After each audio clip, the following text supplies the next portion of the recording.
Good. Shalom, everyone. Lieutenant Colonel Jonathan here. We are live on the IDF's official Facebook page.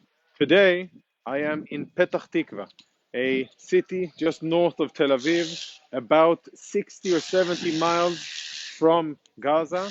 And why am I here? You guessed it from looking around. I'm here because this is where another rocket has landed, exploded, and caused this massive damage that you can see around me. Take a look at the house. Take a look at the cars that were burnt on impact. And let me tell you what the situation is right now on the ground. More than 1,600 rockets have been fired from Gaza at Israeli civilians. Unfortunately, there are 7 dead Israelis as a result of this violence from Gaza. 6 of them are civilians, 1 of them is a soldier, and of course, our hearts go out to each and one of them and their families.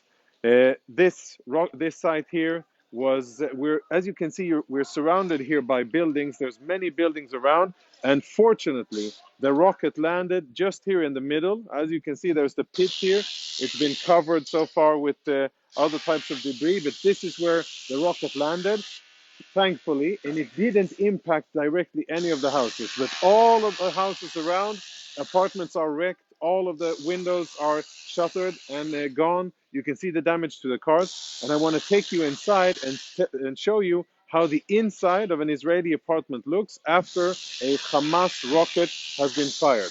Follow me.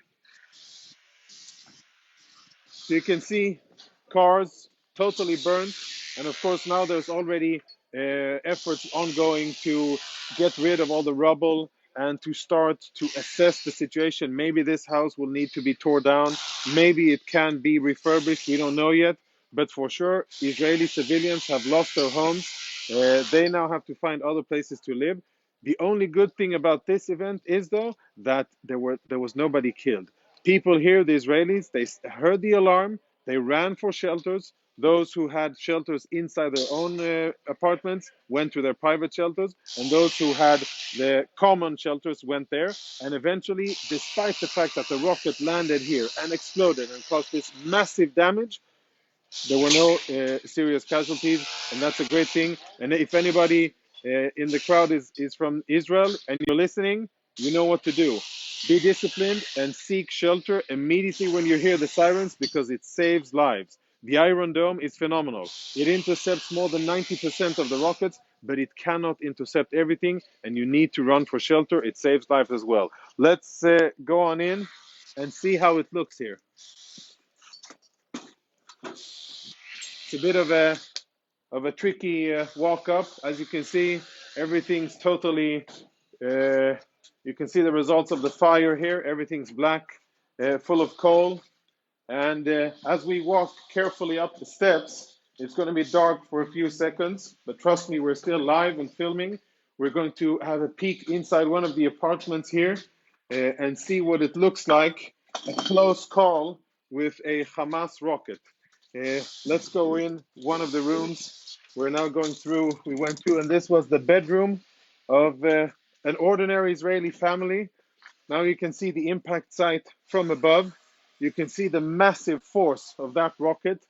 This rocket obviously had a payload of dozens of kilograms of explosives. It caused massive damage all over, and only by good luck was nobody killed here.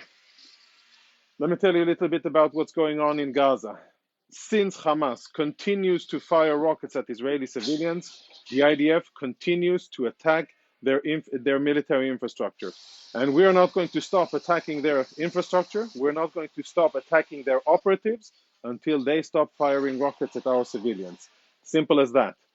And we have attacked more than 600 military targets in Gaza. We've hunted down terrorists, and we will continue to do that until calm and peace is restored, and until Hamas understands that they went too far. They fired at Jerusalem, and they've been firing rockets almost without stopping for almost 3 days. We're not going to tolerate that, and we are ready, prepared to ramp up operations and to continue and have them feel the pressure of our military efforts. So just a quick recap. You know what? Let's have a look at another room since we're already in the in the house here. So this is what used to be a private residence, and this is the living room, or what used to be the living room. Now imagine what kind of force, what kind of explosive yield you have to have in order to blow a hole through a wall like this, a brick wall. And very fortunate that nobody was killed here. Now, in terms of where we're going from here, as I said, today Hamas has fired dozens of rockets at Israel. We have responded with attacks on military targets, and we're going to continue to do that. And we are preparing to enhance and broaden our military activities and to make sure that Hamas and the other terrorists in Gaza get their message. We're defending ourselves against their aggression, and we're committed to do so until calm and peace is restored for Israeli civilians.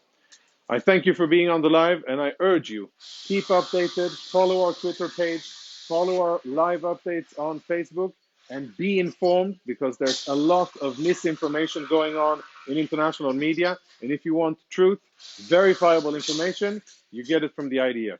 Thank you, and shalom. Bye-bye.